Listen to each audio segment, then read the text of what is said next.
Hi guys, welcome to week 2 of our Park Road project. So this is the 10-bed HMO that we're doing.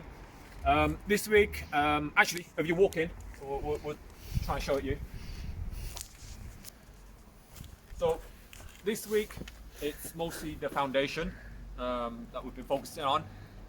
That's now already in and set. And this is actually where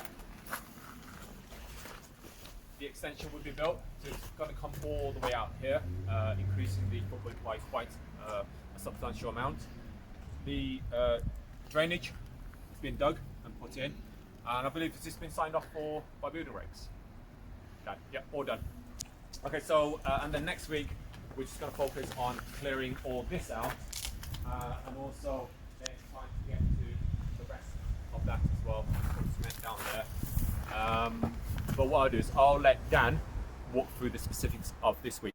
So we are here at the foundation. So a point to note for those of you who want to do big extensions, we very rarely get building regs to do the foundations. We get structural engineer to do the foundations, because very often building regs come and dictate how far we need to dig.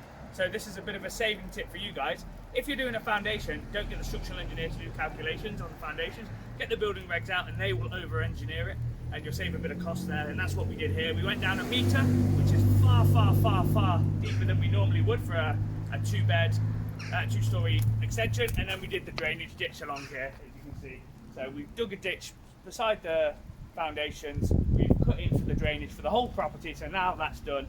We have the cut in here to the main sewerage, and that's why we've got the inspection chambers here. We're going to have inspection chambers down along here for every run of the waste, which is going to be here, you can see them. We've got these caps on because we're trying to block the smell of the sewer because it's coming up. And then pretty much end of week 2, already done the drainage, foundations are majority done. We've still got, if you pan the camera over there please too, we've still got the demo of this section here, because this doesn't have a pad. So although it has foundations, we're going to be building about 2 stories up from about here all the way up. So we need to bring this back. We've got a slight complication in the roof there, but we'll go into that later. At the moment, plan for next week is to dig down here, put the sand, hardcore, DPC, insulation, then put the concrete, and then that's called putting the pad in. While we do that, come over here.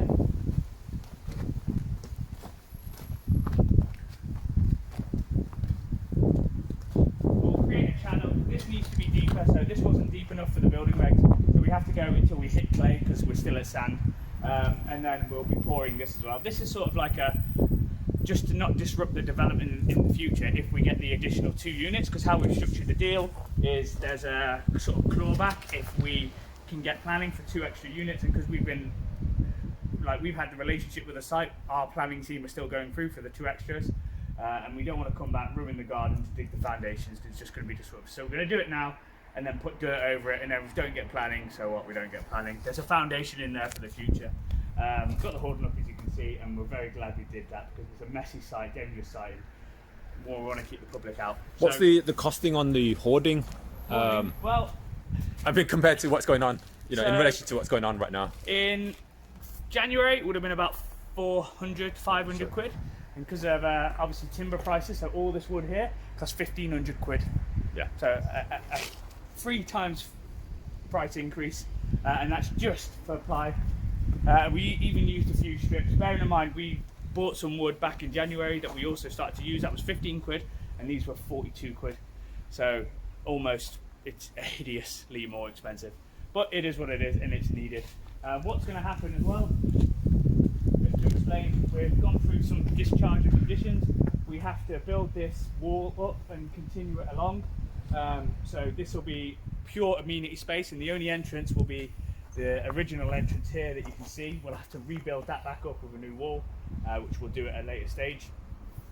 But yeah, we've got the brick layer team, because this is a big extension. We're going to subcontract the actual building of the whole extension. We're going to do the pad and the structural works. We've already got the foundations. We've got the team coming on Monday to plan with the scaffolding, because we're going to need a few lifts.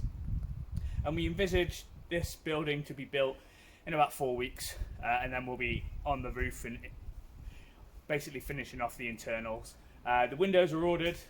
We've gone for acoustic windows because that's a condition. So all around Park Road and Edgbaston Road East, they all have to be acoustic. These are all getting ripped out because they're all single glazed. And yeah, it's going to be a fantastic development. So give it end of August, middle of September, would have built all the structural works and we'll be working on the inside. That's the plan. And then hopefully, with our fingers crossed, we'll be done by the end of the year. We've had major delays because we initially agreed the sale in February, and we wanted to get in and smash it, but due to the conditions and the hurdles, and there's a few. Any challenges this week? No. With the it's always easy working out of the ground. Yeah. The building regs are very, very good, very, very helpful. So no challenges, fairly easy. The site is small considering the extension, so we're going to focus some time at the back there just to clear it out so we can use it for materials, because at the minute it's a bit of a mess. Really, all our materials should be over there, and that's something that we'll focus on after we've got the pad down. Cool. Right. So next week is just what? Digging? Pad, demo, and concrete pour is the aim. Brilliant. And Yeah. Okay. So hopefully that's been helpful. See you guys for the next one.